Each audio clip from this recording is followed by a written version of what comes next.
Tú me indicas, Ana María. Hechos 2:44 dice: todos los que habían creído estaban juntos y tenían en común todas las cosas. Dice: y perseverando unánimes cada día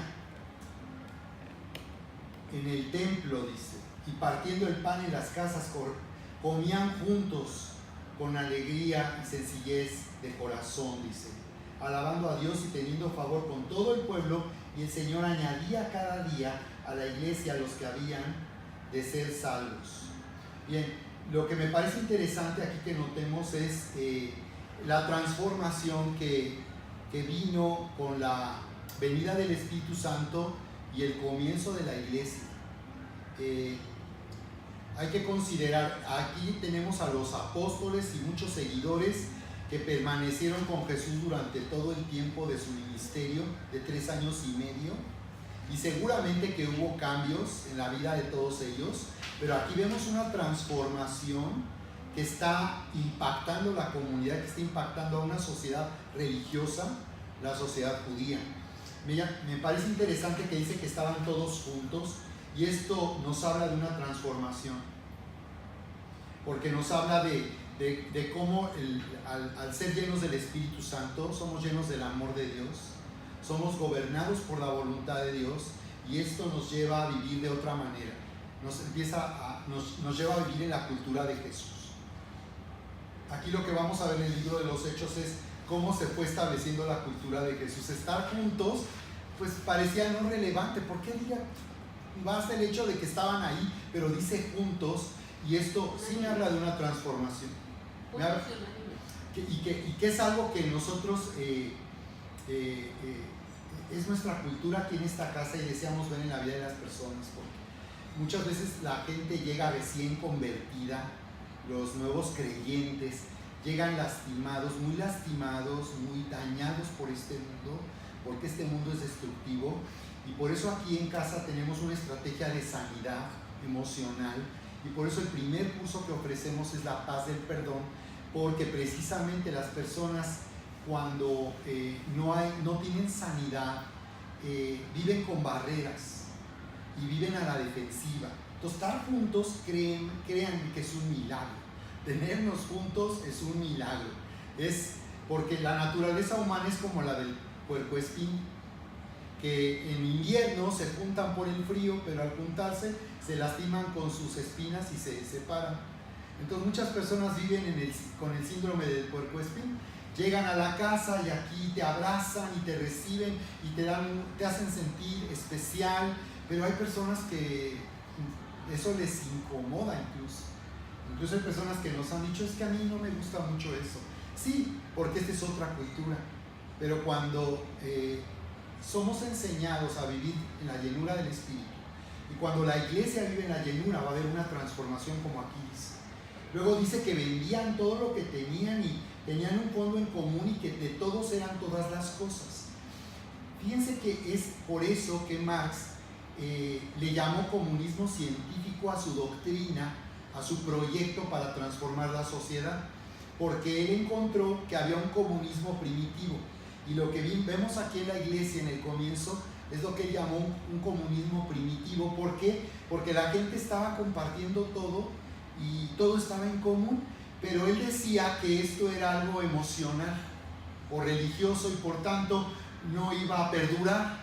Entonces Marx lo que hizo fue desarrollar toda una doctrina científica del comunismo, y él expone cómo la sociedad podría llegar a ese estadio donde las cosas fueran en común, ¿no?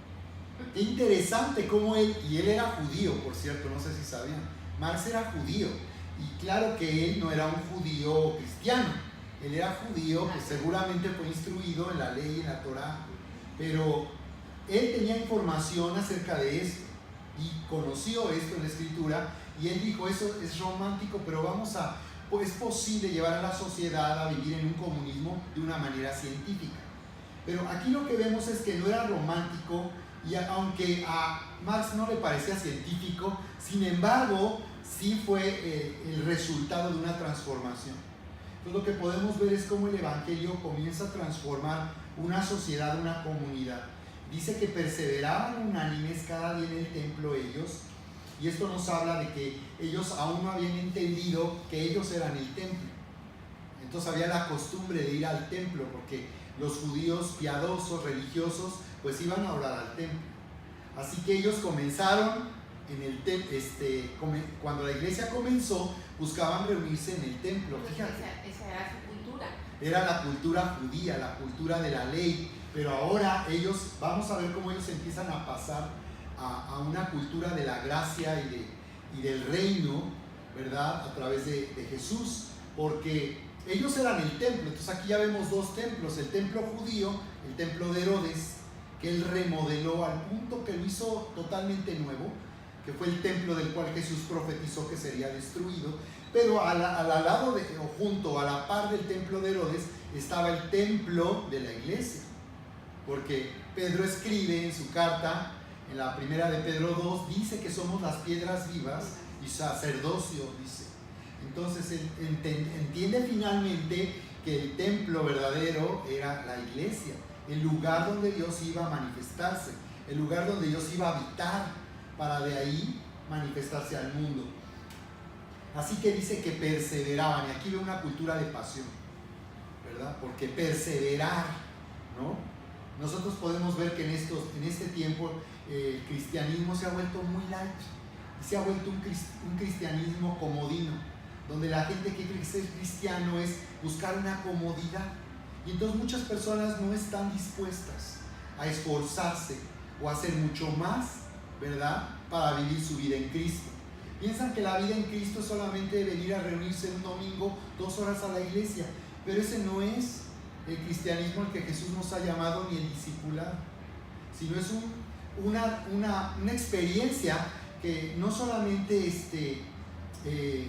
una experiencia que cambia mi vida, que compromete mi vida totalmente y que me lleva a un estilo de vida también. Como aquí vemos un estilo de vida, ¿no? Esta cultura de pasión, de perseverar, a pesar de las dificultades, de la adversidad. Y vamos a ver enseguida cómo la iglesia comenzó a ser perseguida y cómo confesar a Jesús implicaba ser llevado a la cárcel, aún que los mataran. Y sin embargo estos creyentes, estos nuevos creyentes, perseveraban. Estaban ellos constantes, siguiendo adelante, fieles al Señor. Dice que unánimes, eso también es interesante. Solamente una iglesia llena del Espíritu Santo puede permanecer unánime. Lo que podemos ver es que cuando la vida cristiana se lleva de una manera carnal, que hay conflictos. Una iglesia donde hay conflictos y divisiones es una iglesia carnal, ¿no? Entonces aquí la experiencia que estamos teniendo aquí en esta casa es que cada vez más está prevaleciendo la vida del Espíritu y cada vez más estamos eclipsando el cristianismo carnal, porque hubo un tiempo donde era más lo carnal que lo espiritual. Entonces creo que lo que Dios nos está llevando es una cultura donde la gente se entiende y es espiritual, y desde luego que pues hay un proceso y que no todos incluso querrán llegar ahí, ¿verdad? Pero no prevalecerá. Eso es lo que he entendido, que es importante generar una cultura donde la iglesia aprenda a perseverar unánime, y eso solamente ocurre llenos del Espíritu. Por eso traer sanidad a las personas, llevarlas a sanidad, les dará libertad para relacionarse de una manera saludable. Lo que queremos es que haya relaciones saludables. Saben, hay iglesias que con tan malas experiencias aquí en Querétaro, de divisiones, de líderes que dividen las iglesias, hay iglesias que yo he oído que evitan que haya relaciones entre las personas, porque entre menos se conozcan, menos riesgo y peligro hay de divisiones. Es más, si no hay líderes, mejor, porque los que han dividido la iglesia son líderes.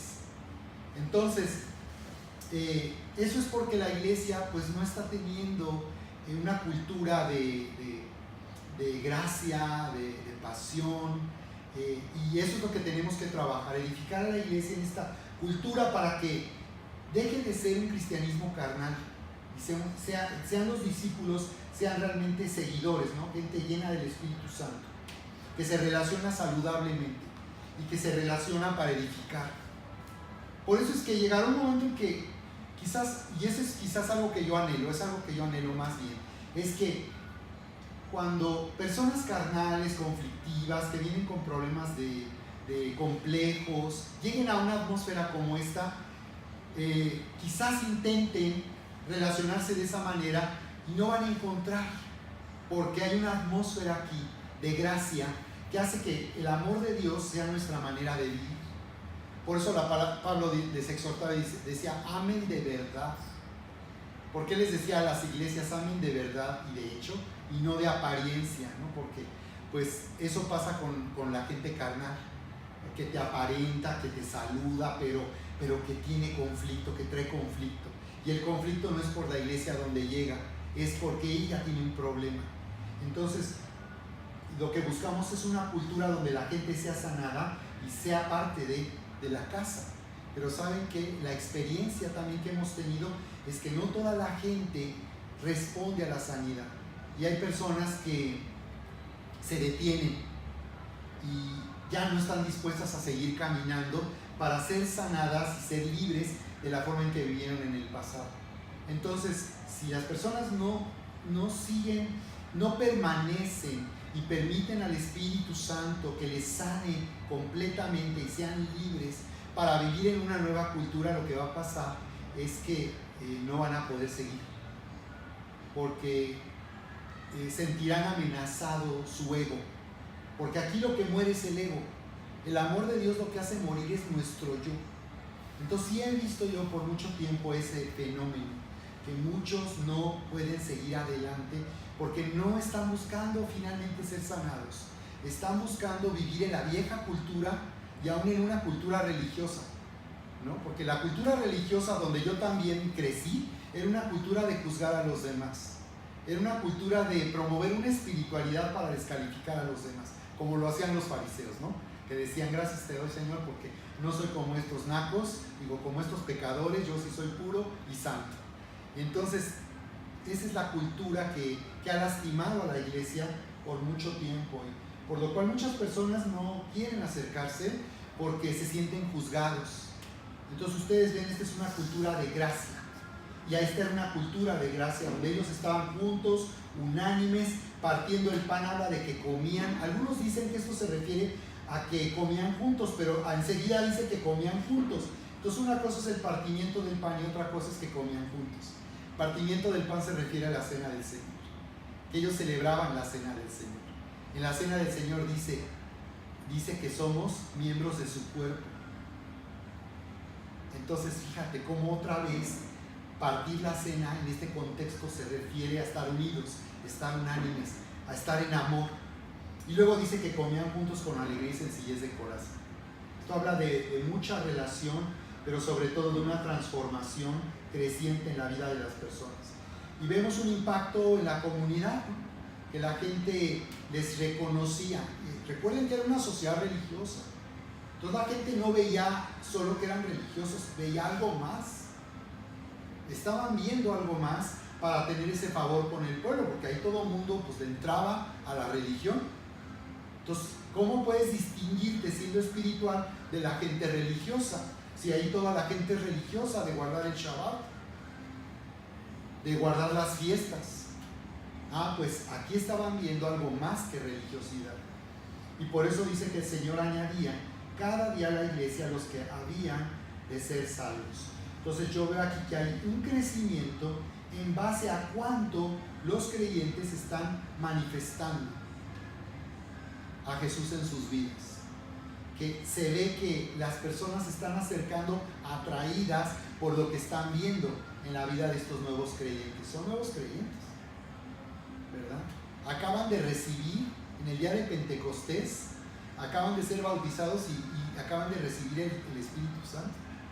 Entonces, y ya es una comunidad estamos hablando aquí 3,000 por 5, por lo menos, de una iglesia de más de 15,000 personas. Así que podemos ver entonces que este crecimiento tiene que ver con lo que está ocurriendo en la vida de las personas. Entonces yo puedo observar eso, que cuando alguien llega a Cristo empieza a traer a su familia, a sus hermanos, a sus papás, a sus hijos, ¿verdad? Y qué problema cuando esa persona, después de que vino y conoció al Señor y empieza a tener lucha, ¿no? La forma en que sus hijos que percibieron en él un cambio ahora vean que algo ha pasado y algo está mal, algo no está pasando, algo no está bien. Aquí no, aquí vemos que la gente está siendo añadida, primero añadida, y después vamos a ver que la gente la iglesia se estará multiplicando. Son dos cosas diferentes. Añadir es sumar. Entonces comenzaron a sumar por lo que la gente veía en la vida de estos nuevos creyentes. Bien. Entonces aquí en el capítulo 3, continuamos leyendo, dice: Pedro y Juan subían juntos al templo a la hora novena, a la de la oración, y era traído un hombre cojo de nacimiento a quien ponían cada día a la puerta del templo, que se llamaba La Hermosa, para que pidiese limosna de los que entraban en el templo. Este, cuando vio a Pedro y a Juan que iban a entrar en el templo, les rogaba que le diese limosna. Pedro, con Juan fijando en él los ojos, le dijo: míranos. Entonces él les estuvo atento, esperando recibir algo de ellos. Mas Pedro les dijo: no tengo oro ni plata, pero lo que tengo te doy. En el nombre de Jesucristo de Nazaret, levántate y anda. Por eso dicen que Pedro no oraba, porque dijo: no tengo plata ni oro. Pero sí, iba a la oración y oraba. Pero fíjate qué interesante esto, porque este milagro hace que Pedro predique nuevamente en el templo a los judíos que habían acudido. Un milagro ocurre para que el evangelio sea predicado. Es decir, vemos aquí que el Espíritu Santo está llevando a la iglesia a salirse de los muros de la iglesia. Aunque ellos no tenían un lugar donde reunirse y se reunían, sino en el templo, sin embargo el Espíritu Santo observa que está rompiendo las barreras y saca a la iglesia de centrarse en sí misma, que esa es la iglesia que vivimos y que los pastores hemos enseñado, ¿verdad? Y es que la iglesia esté centrada en sí misma, que todo lo que se hace y todas las actividades estén centradas en la iglesia y dentro de la iglesia. Pero aquí no, el Espíritu Santo de inmediato está buscando que estos discípulos, que la iglesia comience a extenderse y comience a predicar y comience a ser llevado el nombre de Jesús a otros. Porque recuerden que los primeros convertidos fueron judíos religiosos que habían venido a la fiesta de Pentecostés, pero ahora ya es otra cosa. Aquí estamos viendo que ahora el evangelio es predicado a gente que pues no estaba buscando ni quería saber, pero se les empieza a predicar. Entonces vemos cómo el evangelio comienza a ser predicado en Jerusalén primeramente. Jesús les dijo: me serán testigos en Jerusalén, en todo Judea, que era toda la región, luego Samaria, en el norte del país, y luego hasta lo último de la tierra. Pues vemos que el Espíritu Santo de inmediato, Él activa a la iglesia. Y en este caso, pues por medio de un milagro. Entonces, aquí tenemos a un cojo de nacimiento que era llevado desde que nació a la puerta del templo. A esta puerta se le llamaba La Hermosa, para que le dieran limosna. Y resulta que ese día se encuentra con Pedro y con Juan. Entonces observa cómo el milagro ocurrió a través de Pedro. Jesús visitó el templo muchas veces y seguramente vio a ese cojo ahí, pero yo puedo ver que ¿por qué no fue sanado el cojo antes? ¿Por qué fue sanado hasta ese día en que Pedro con Juan entraron al templo? Porque iban a orar. Acuérdense que ellos iban a orar. O sea, la iglesia centrada en sí misma. Nada más venimos a orar. Entonces, ¿qué fue lo que pasó ahí? Lo que puedo ver es que el Espíritu Santo estaba mostrándoles que, o les estaba llamando a que a través de ellos, a través de nosotros, Dios va a manifestar milagros. A través de nosotros, las personas van a conocer a Dios. Es decir, hay un cojo en nuestro camino que nos está esperando o que nos vamos a atravesar, ¿no? Seguramente que muchos cristianos que están viviendo la vida centrado en la iglesia se han encontrado cojos y se han seguido de largo. Como el samaritano. Como la parábola, como el samaritano. Como el samaritano, ¿no? que pasaban de largo, ¿verdad? Efectivamente los religiosos se pasaban de largo. Entonces me parece interesante esto para que veamos que el Espíritu Santo nos va a llevar afuera de las paredes de la iglesia, de un local, de un edificio, y Él nos va a llevar, como en este caso, a los que están en el camino, a los que están en las puertas, gente que está ahí, ¿verdad? Con una necesidad. Así que,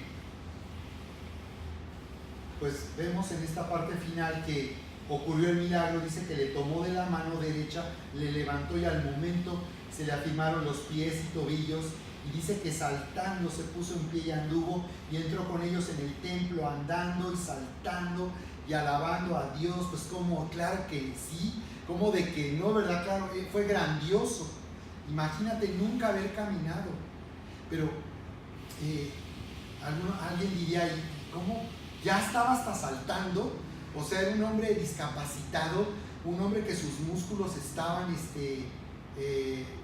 sus piernas estaban encogidas, y cómo acabó hasta saltando, ¿no? del impresionante milagro.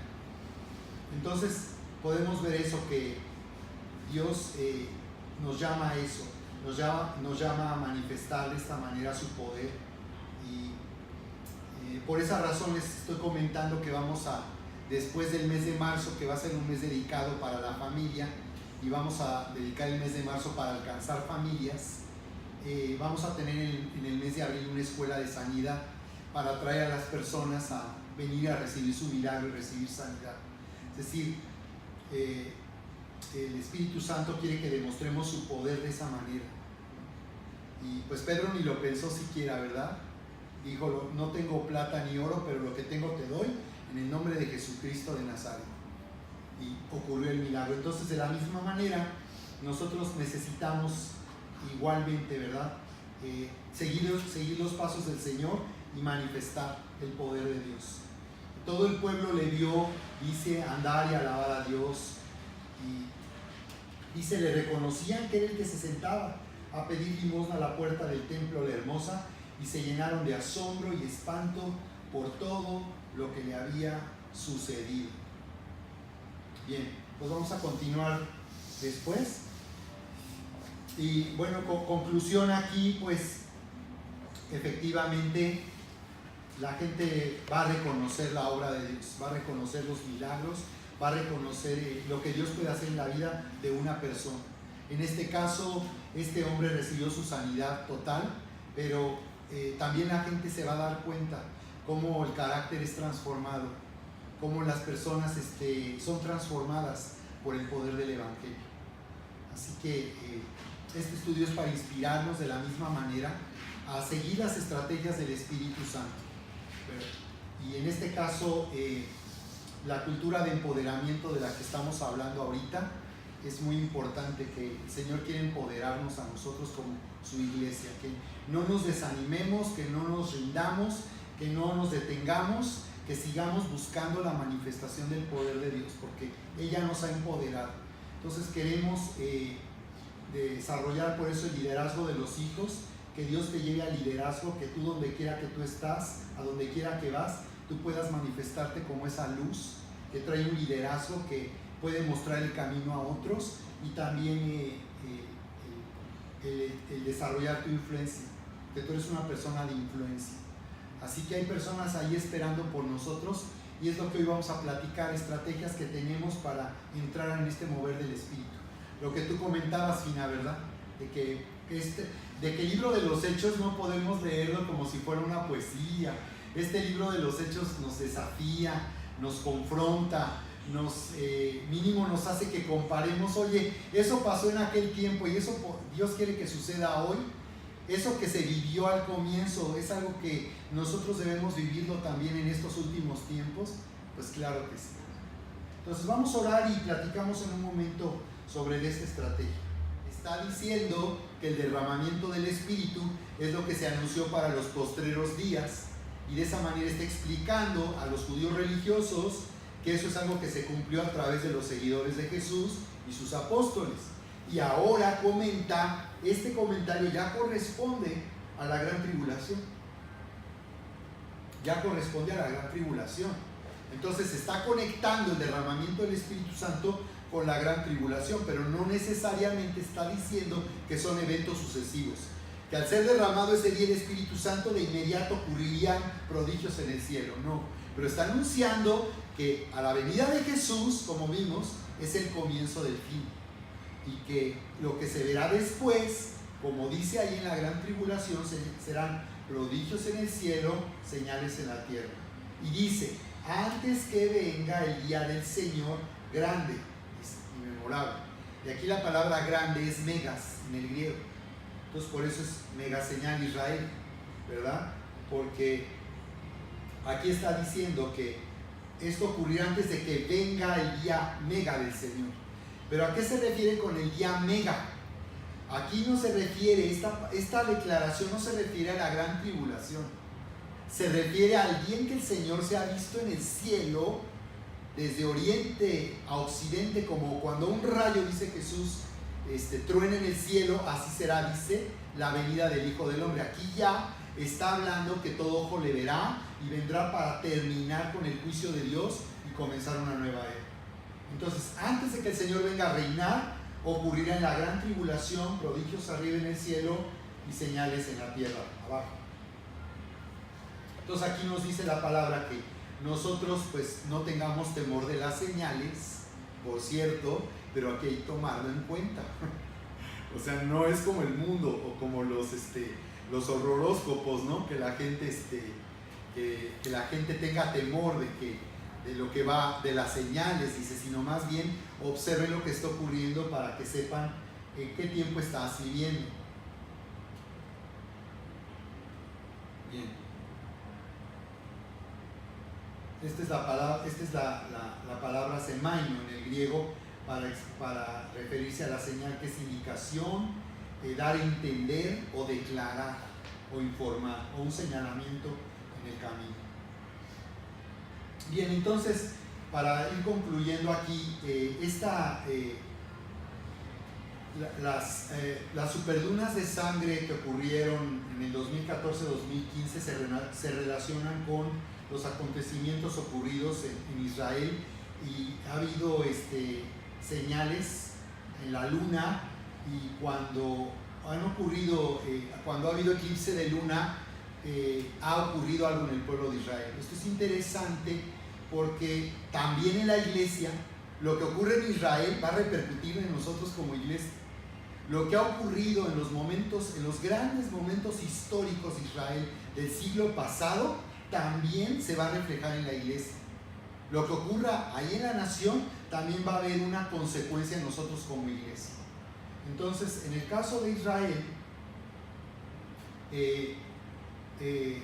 tiene sentido el eclipse de luna. Este eclipse del 20 de enero fue una superluna también. La superluna es luna llena o luna nueva, que se hace una luna grande porque tiene su mayor aproximación en su órbita a la Tierra. Entonces por eso se ve más grande, porque está más cerca. Así que aquí vemos en qué consiste el fenómeno del eclipse de luna en pantalla, que consiste que la Tierra está entre la luna, que la luna sería aquí el circulito blanco pequeño. La Tierra está entre la luna y el sol. Entonces cuando la Tierra cubre la luna está encubierta del sol, no está recibiendo los rayos del sol. Sin embargo, a través de la atmósfera de la Tierra pasan los rayos del sol, y es por eso que la luna en su órbita, cuando pasa exactamente en el centro, porque hay entre este punto y hay un recorrido muy breve, pero justo cuando pasa en el centro de la sombra es cuando la luna adquiere un color rojo, que es el máximo momento del eclipse. Entonces esto tiene un significado profético, porque está diciendo que lo que ocurre en la tierra va a ensombrecer a Israel. Por esas razones que los eclipses de luna han dado advertencias de que serán tiempos de guerra o conflicto para el pueblo de Israel. Así que lo que ocurrió el 20 de enero pues es una advertencia de lo que ocurriría. Entonces aquí vemos lo que se conoce como penumbra y la umbra. La penumbra es cuando la luna empieza a entrar en la sombra y empieza a cambiar de color, y también acá arriba cuando sale de la sombra de la Tierra también. Pero en este recorrido entre la sombra de la Tierra, entre este punto y el último, bueno, es cuando la luna tiene un color rojo, y en el centro justamente un color rojo sangre. Pero les digo, lo que hay que entender aquí es que está hablando de que lo que ocurre en el mundo va a traer hostilidad sobre Israel. ¿Qué es lo que ha pasado históricamente? Lo que ha ocurrido, lo que está ocurriendo hoy, ahorita en el mundo hoy en día, está trayendo oscuridad sobre Israel a un tiempo difícil. Por ejemplo, ejemplos históricos, el renacimiento de Israel, o lo que se le llama la independencia de Israel en 1948, ocurrió, ¿verdad? Hubo una luna de sangre en la víspera de esta declaración. Entonces, esto ocurrió después de la Segunda Guerra Mundial, en que 6 millones de judíos fueron asesinados en el Holocausto nazi. Entonces, bueno, esto ocurre después del Holocausto. Entonces es interesante porque este sería un acontecimiento favorable para Israel. O sea, hay conflicto, hay derramamiento de sangre, pero es favorable a Israel, es lo que se puede observar. Esa es la mega tendencia. O sea, va a haber guerra, va a haber conflicto, pero Israel estará, digamos, siendo favorecido por los acontecimientos. En la mayoría de los casos, en otros no. ¿verdad? Pero todos piensan que la luna de sangre o el eclipse de luna siempre traerá algo malo. Pero no, aquí fue bueno. Otro ejemplo que aquí fue adverso, fue en 1493, cuando los judíos fueron expulsados de España, ¿verdad? Tomás de Torquemada fue el primer inquisidor, y él comenzó la persecución y matanza de judíos. Por eso es que los judíos encubrían su verdadera identidad, y ellos, para identificarse, dicen que tomaban nombres de vegetales. Entonces dicen que cuando alguien tiene un nombre de un vegetal es porque tiene origen judío. De esa forma los judíos fue que huyeron a América, ¿no? Por ejemplo, se dice que muchos que llegaron a América, a la antigua Tenochtitlan, con Hernán Cortés, con Cristóbal Colón era judío, y había muchos judíos que llegaron con ellos. Entonces este fue un acontecimiento adverso. Pero por ejemplo, el eclipse de luna que ocurrió en 1967 fue aparentemente adverso, pero acabó siendo favorable. Por cierto, acá en 1948 me regreso, porque hay que mencionar que enseguida se hizo esta declaración de renacimiento e independencia de Israel, fue atacado, hubo una guerra enseguidita. Se unieron un grupo de países árabes y atacaron a Israel, pero Israel los venció. Entonces lo que decía, hubo adversidad, pero finalmente Israel venció. Lo mismo que en el 67, ¿verdad? La famosa guerra de los 6 días, que fue una alianza de países árabes que atacaron a Israel. Israel los tomó por sorpresa. Egipto lideraba esa alianza anti-israelí, y lo que hizo es que Israel hizo un ataque a la fuerza aérea egipcia. En cuestión de minutos destruyeron todos sus aviones, y claro, hubo enfrentamientos, pero la forma en que Israel respondió, se preparó para el ataque, fue sorprendente y le dio la victoria. Y el resultado fue favorable a Israel, porque hasta ese momento, en 1967, Israel no tenía control de la ciudad de Jerusalén. Esa guerra le dio el control, y no solo de Jerusalén, sino del sitio del templo, que también hay conflicto y hay una negociación. Israel no tiene todo el control de la zona del templo, pero fue favorable. Por eso es que lo que seguiría después de esto, si ya vimos que los eclipses de luna hicieron que Israel renaciera, luego fuera atacado por sus enemigos pero tuviera victoria, y luego en el 67 fuera atacado otra vez por sus enemigos, y el resultado fue que ahora tiene el control de la ciudad de Jerusalén, ¿qué sigue? ¿Qué es lo que seguiría? Bueno, pues lo que sigue es el templo, y lo que sigue es la disputa por el control de la ciudad de Jerusalén, porque sí está habiendo todo un conflicto internacional por el control de la ciudad. Cuando Donald Trump declaró en 2017, en diciembre del 2017, que él iba a reconocer, que el gobierno de los Estados Unidos iba a reconocer como capital de Israel a Jerusalén, ¿qué ocurre? Todos pensamos que iba a haber guerra el año pasado. Todos pensamos que de inmediato iba a haber una reacción árabe. Todo el mundo amenazó con represalias. También le pidieron a Donald Trump que se desistiera. ¿Ustedes saben cuál fue el resultado de eso? ¿Han oído en las noticias qué pasó con esto? De la declaración de Donald Trump para reconocer a Jerusalén como capital de Israel. ¿Saben qué pasó desde entonces? Todo el año pasado, ¿qué pasó? Pues ya se están moviendo ya están haciendo los movimientos los países para cambiar sus territorios. Sí, pero ¿qué creen que pasó? Que Donald Trump ya se detuvo. Y ahora está ofreciendo un tratado de paz. Y está hablando de paz y seguridad. Entonces, por cierto, la construcción de la embajada tomaría, las embajadas, normalmente las embajadas norteamericanas están amenazadas siempre en el exterior. Entonces, cuando ellos construyen una embajada, no construyen un edificio normal, ellos construyen un búnker. Lo que ellos hacen son búnkers. Entonces dicen que construir una embajada estadounidense en Jerusalén tomaría años. Tomaría años, pero observen, hay una disputa en este momento por Jerusalén otra vez. Y lo que hizo Trump fue como reavivar el conflicto, pero ahorita ya se desistió él hace unos meses. O sea, no ha dicho que no lo va a hacer, pero no lo está haciendo. Y está proponiendo un trato al pueblo de Israel, a la nación de Israel, un trato para partir Jerusalén en un estado israelí y en un estado palestino. Entonces ahorita estamos en ese momento y voy a comentar después lo interesante que esto está resultando ahorita y lo va a hacer para la iglesia. ¿Ok?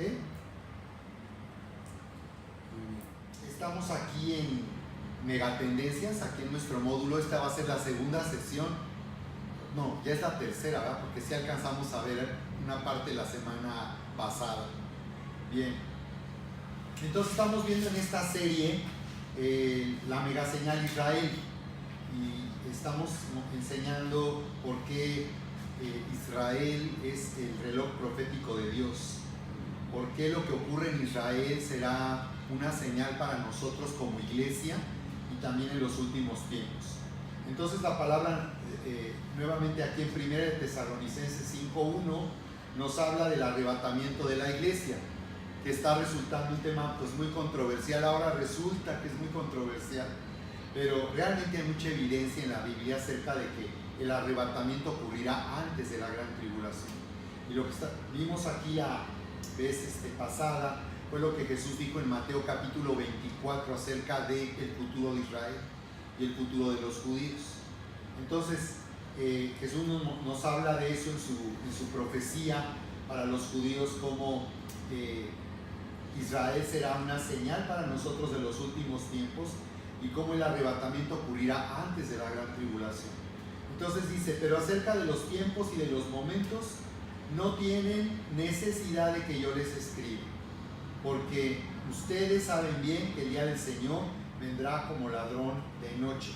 Entonces vemos que para la iglesia de Tesalónica, que había sido enseñada, ellos sabían bien, estaban bien informados por la enseñanza del apóstol Pablo de lo que ocurriría en los últimos tiempos. Por eso les dice a los de Tesalónica, no tienen necesidad, ya les he enseñado y ustedes han entendido esto.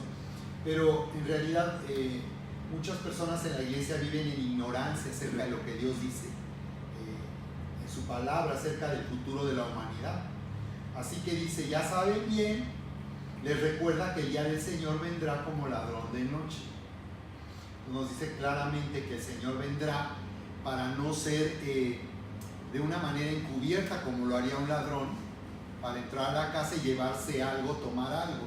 En este caso Él va a tomar a la iglesia, que sí le pertenece. Él es el dueño de la iglesia, nuestro dueño, el dueño de nuestras vidas, ¿verdad? Pero Él lo pone como una comparación de cómo un ladrón entraría sin ser visto y buscaría no ser descubierto. Entonces el Señor viene primeramente así, para no ser descubierto, para no ser visto, sino únicamente para los que le esperan. y nos indica aquí una señal o algo que ocurrirá que indicará la inminencia de su venida, porque estamos hablando que hay señales que ya hablan el inminente regreso de Jesús.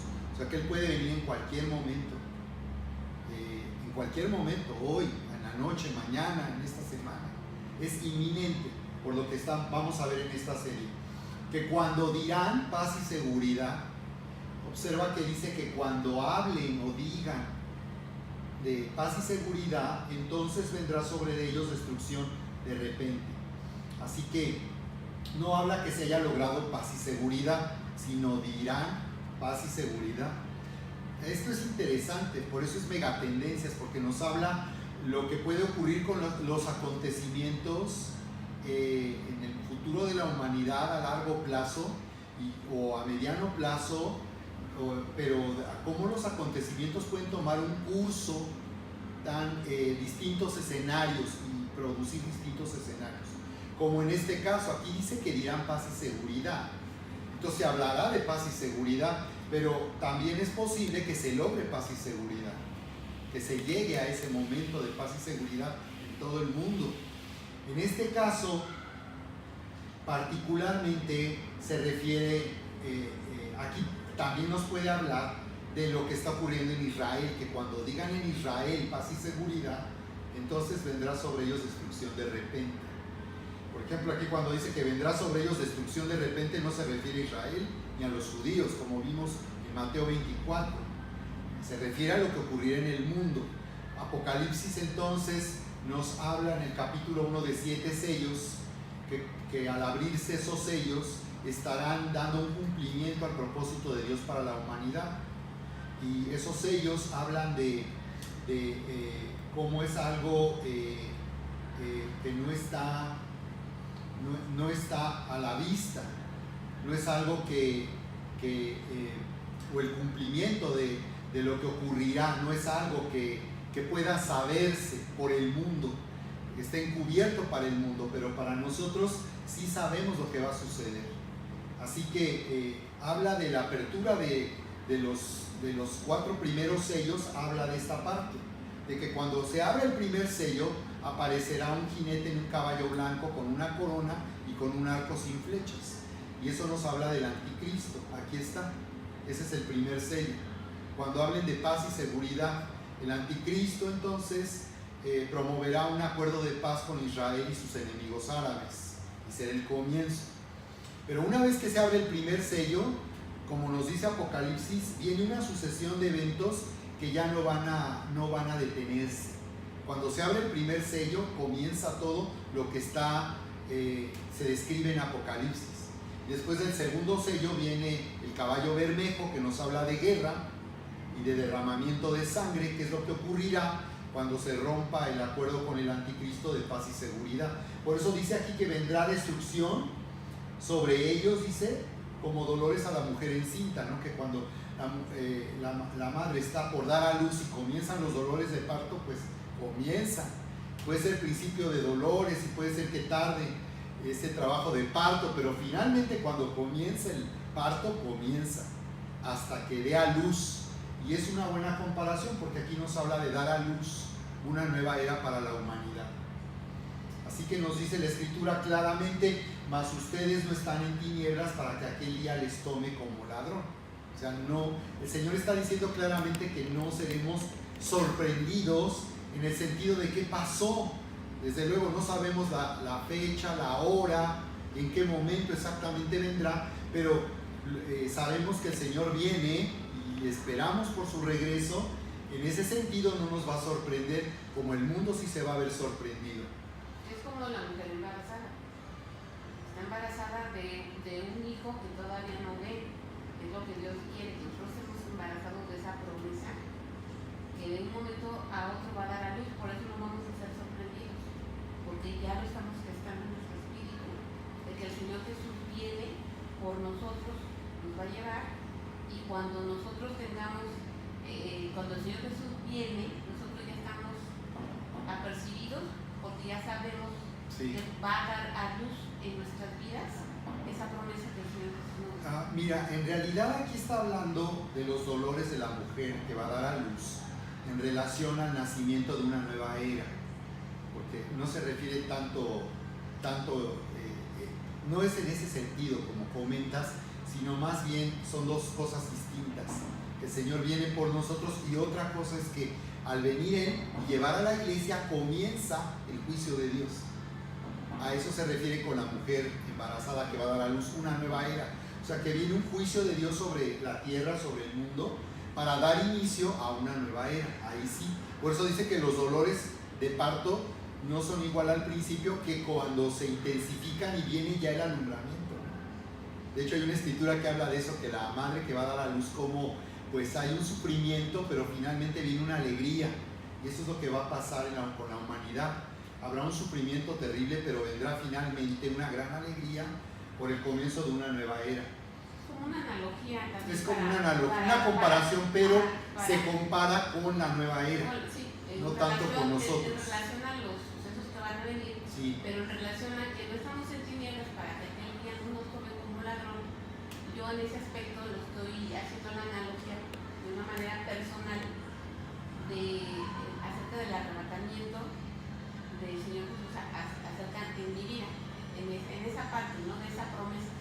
Tal vez. Sí, aquí dice que somos hijos de luz, pero en el sentido no de que vamos a dar a luz, sino somos hijos de luz, que no estamos en tinieblas, en confusión ni en engaño, sino que podemos entender como la luz de Dios nos muestra en su palabra lo que está pasando. En ese sentido es el comentario aquí. Así que bueno, pues lo que vimos con Mateo 24 precisamente es el final del periodo o del tiempo de gracia de la iglesia. Como vemos en este mapa, ¿verdad? En la parte de abajo podemos ver el tiempo de la iglesia que sigue vigente hasta hoy, 2019, y cuando Jesús viene, pues termina el tiempo de la iglesia, porque ya la iglesia no estará más en el mundo para ser una luz que haga ver a las personas la salvación de Dios. Así que ahí es donde Jesús habla del futuro de los judíos, justo después de que la iglesia es llevada en el arrebatamiento. Aquí en la tierra, Dios continúa su plan a través de los judíos. Y lo que vimos en Mateo 24 es cómo Él continúa a través de los judíos que sufrirán persecución de parte del anticristo. Entonces aquí podemos ver, ¿verdad?, cómo se indica el arrebatamiento, el comienzo de la tribulación y la gran tribulación, o del juicio de Dios. Y al final de este tiempo, el inicio del milenio, de 1000 años de reinado de Cristo sobre la tierra, Él regresa a Jerusalén, al Monte de los Olivos, para iniciar el milenio, ¿verdad? Va a derrocar al anticristo, que estará teniendo control y dominio sobre todo el mundo. Será un dominio global al final de esos 7 años de juicio de Dios sobre la tierra. Y después del milenio, pues ya la entrada a la eternidad con cielos nuevos y tierra nueva. Bien, entonces nos dice aquí en Pedro 1:20, Cristo había sido destinado para esto desde antes que el mundo fuera creado, pero en estos últimos tiempos ha aparecido para bien de ustedes. Observa cómo dice que desde que Jesús apareció fue el comienzo del fin. Desde que Jesús vino hace más de 2000 años, comenzó los últimos tiempos. Con Jesús comenzaron los últimos tiempos. Y dice que antes aún, ya había sido destinado, ¿no? Como hemos ya comentado, ¿no?, como Dios tenía un plan para la humanidad, sabiendo que Adán y Eva iban a separarse, iban a tomar un camino propio, iba a entrar el pecado al mundo. Entonces nos dice, por medio de Cristo ustedes creen en Dios, el cual lo resucitó y lo glorificó. Qué importante por eso para Dios es que nosotros prediquemos a Cristo, porque dice que es a través de Cristo, o conociendo a Cristo, que nosotros vamos a creer en Dios. Así que Jesús nos da Jesús es tan importante por esa razón para nosotros como iglesia y para el mundo, ¿no? Porque la gente hoy habla de Dios, y se puede hablar de Dios y creer en Dios, pero hablar de Cristo es otra cosa. Hablar de Cristo es ya, ahora sí, tener un entendimiento de haber conocido a Dios. Entonces, bueno, vimos que en la cruz de Cristo, su iglesia, fuimos juzgados y fuimos castigados. Entonces la palabra nos habla de esta manera, de cómo nuevamente la iglesia será arrebatada antes del comienzo del juicio de Dios sobre el mundo. Dice aquí Corintios 11:31, mas siendo juzgados, somos castigados por el Señor. Aquí vemos nuevamente la gracia de Dios, que cuando nosotros hemos puesto nuestra confianza en el sacrificio de Jesús y nos hemos unido a Cristo, dice, en su muerte, también nos unimos a Él en su resurrección. O sea, aquí explica que unirnos a Él en su muerte significa que hemos sido juzgados con Cristo sobre Jesús. Ocurrió ya un juicio y el pecado fue castigado. Por eso es que decimos que toda la humanidad ha sido perdonada en la cruz del Calvario. Toda la humanidad, todas las personas. La diferencia con nosotros es que nosotros lo sabemos y lo hemos creído y hemos recibido el perdón que Dios nos ofrece a través del sacrificio de Jesús. Entonces, aquí nos está hablando de la cena del Señor, en qué consiste partir el pan, tomar el pan y la copa. No cuando celebramos aquí la cena en momentos especiales. Por eso les pido que pongan el pan entero, incluso buscamos que sea un pan, no galletas, preferentemente pan. ¿Y qué hacemos? Lo ponemos entero y hacemos que la gente parte el pan, porque esa era la indicación. Jesús decía, este pan que ustedes han partido es mi cuerpo, que de la misma manera fue partido. Entonces nos está diciendo Jesús que al celebrar la cena estamos nosotros anunciando que Él viene por cuanto nosotros ya fuimos castigados y juzgados. Este es un mensaje maravilloso, saber que debo de dejar de vivir en condenación, sino que ya por mi fe en Cristo yo he sido juzgado y castigado. Dice, para que no seamos condenados con el mundo. Entonces, al momento de celebrar la cena, estamos nosotros expresando nuestra fe, que no vamos a ser condenados con el mundo, que por cuanto estamos en Cristo y somos suyos, Él viene por los suyos en el arrebatamiento. Bien, así que por eso vimos que en el Evangelio de Mateo, Dios nos revela el futuro de la humanidad a través de la profecía de Jesús. Entonces aquí es donde está el Mateo 24, aquí es donde lo ubicamos, justo enseguida o después del arrebatamiento de la iglesia. Jesús está hablando a sus discípulos en Mateo 24 del futuro de los judíos y del pueblo de Israel. Y Él está hablando por eso aquí de lo que ocurrirá cuando habla de falsos cristos, cuando habla de guerras y rumores de guerras, cuando habla de terremotos, de hambre, de pestilencia. Nos está hablando de los 7 sellos. Esta es la primera mitad de los 7 años de juicio. A esta parte se le llama tribulación, como vimos en Mateo 24. Y justo a la mitad, a los 3 años y medio de este tiempo, es cuando se rompe el acuerdo de paz del anticristo con Israel y comienza una persecución en contra de los judíos. Justo ahí es donde el 7º sello se abre y se hacen sonar 7 trompetas, y después de la 7ª trompeta, en la parte final, viene el derramamiento de las copas de la ira. Entonces estamos hablando de 21 juicios, fíjense, 21 juicios. El 21 en la Biblia tiene un significado profético, porque nos habla de 7 por 3, ¿no? Nos habla del 3, que es el número de Dios, y 7, el número de un trabajo completo. Entonces nos está diciendo que este será un juicio total de parte de Dios, que lo que ocurrirá ya no será resultado del cambio climático, ya no será resultado de una consecuencia, digamos, de la forma en que el planeta está siendo destruido por el hombre. Ya será una intervención sobrenatural de Dios. De hecho, Jesús hablaba al referirse a la gran tribulación, que nunca ha habido ni habrá una tribulación como la de esos días. Entonces aquí es donde ubicamos ya Mateo 24. Y recuerden que una conclusión muy importante que Jesús nos declara en Mateo 24 es esta, la conclusión de la higuera, porque Él está hablando de los judíos y del pueblo de Israel. Entonces, al llegar a esta parte, cuando Él habla de la higuera, tenemos que entender quién es la higuera, porque dice de la higuera aprendan la parábola. Es una figura, la higuera, para una figura profética. Dice, cuando ya su rama está tierna y brotan las ramas, ¿verdad? Saben que el verano está cerca.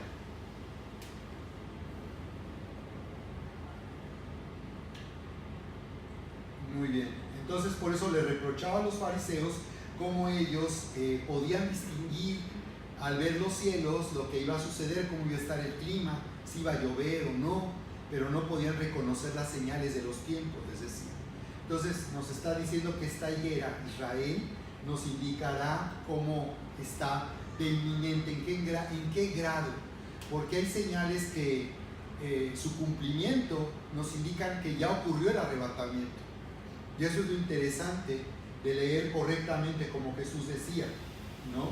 Porque él le dijo al escriba, recuerden que los escribas son los que transcribían la ley, y había un procedimiento muy riguroso para mantener el original del texto. Entonces él les dice a los escribas, a ver, ¿tú cómo lees? Mira, que está escrito, lee bien. Entonces nos está haciendo ver el Señor la importancia de poner atención, y es lo que estamos haciendo aquí en este módulo, poder observar con cuidado lo que dice la Escritura, porque muchas veces cuando no leemos de una manera cuidadosa puede haber confusión. Entonces cuando vamos viendo el contexto y la forma en que las cosas se dicen en la Biblia, vamos a entender correctamente. Por ejemplo, tenemos el caso de los discípulos, de los creyentes en Berea, donde dice que eran más nobles que los de Tesalónica, hablando de su clase social, y dice, pues recibieron la palabra con toda solicitud, escudriñando, dice, cada día las escrituras para ver si todo lo que él les decía, así era. Entonces lo que vamos a hacer aquí es escudriñar, estamos escudriñando, haciendo una comparación y entendiendo correctamente lo que nos dice. Así que vemos aquí en Isaías 8:18, nos dice cómo el profeta Isaías declaró al pueblo de Israel que él y sus hijos eran por señales y por presagios de Israel. Entonces aquí podemos ver un principio, que Dios puede tomar personas y aún naciones como señal para el futuro, como una señal, que vimos que la palabra en el griego simeion habla de una indicación en el camino, habla de un señalamiento, pero también habla de una información que se da a la persona que está siendo guiada por esas señales. Así que aquí Isaías y sus hijos dice, seremos por señales a Israel. Lo que ocurre en nosotros o lo que vean en nosotros les indicará al pueblo de Israel lo que Dios está haciendo en esta nación. Entonces, de la misma manera, esto es, Israel es una señal y un presagio. La palabra presagio, ahora sí que Israel sería el moped de Dios, aunque no es exactamente el moped, ¿verdad? Pero la palabra en el hebreo es moped, como decimos moped, pero aquí se refiere a notoriedad y maravilla.